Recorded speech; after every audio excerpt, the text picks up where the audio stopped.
Chers compatriotes, une année s'achève, une autre débute. Et je mesure combien celle qui vient de s'écouler a pu être éprouvante pour un certain nombre d'entre vous. Parfois, nous avons même traversé des épreuves ensemble.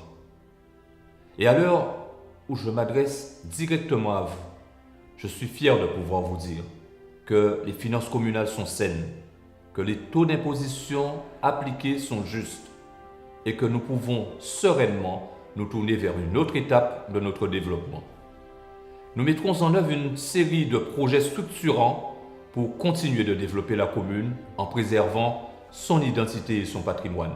Ainsi, nous renforcerons les équipements communaux. Goyave sera doté d'une nouvelle église, d'une plage aménagée et d'un nouveau groupe scolaire.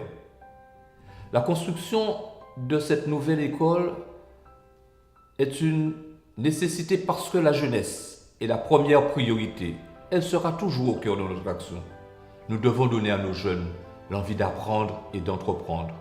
Ce sont près de 19 millions d'euros qui seront investis au cours des 3 prochaines années dans le cadre d'un plan pluriannuel d'investissement. Le thème qui guidera nos politiques publiques pour l'année 2018 sera Goyave, ville partenaire. Ainsi, nous entendons poursuivre et impulser de nouveaux partenariats avec l'Europe, l'État, le Conseil régional, le Conseil départemental, la communauté d'agglomération du Nord-Bastère, les autres collectivités, mais aussi les associations et le monde de l'entreprise pour l'attractivité du territoire. Je veux définir des partenariats culturels et internationaux autour de grands projets.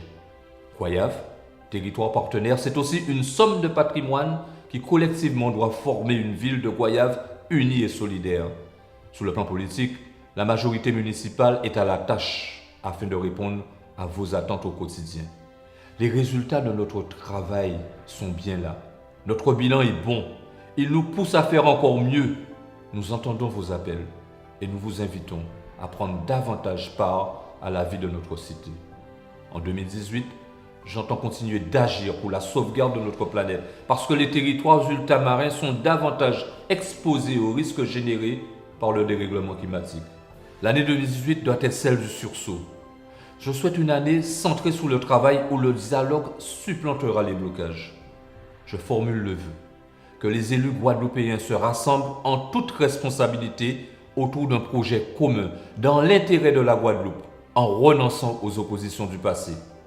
Je souhaite à chacun une année riche et belle. Bonne année à toutes et à tous.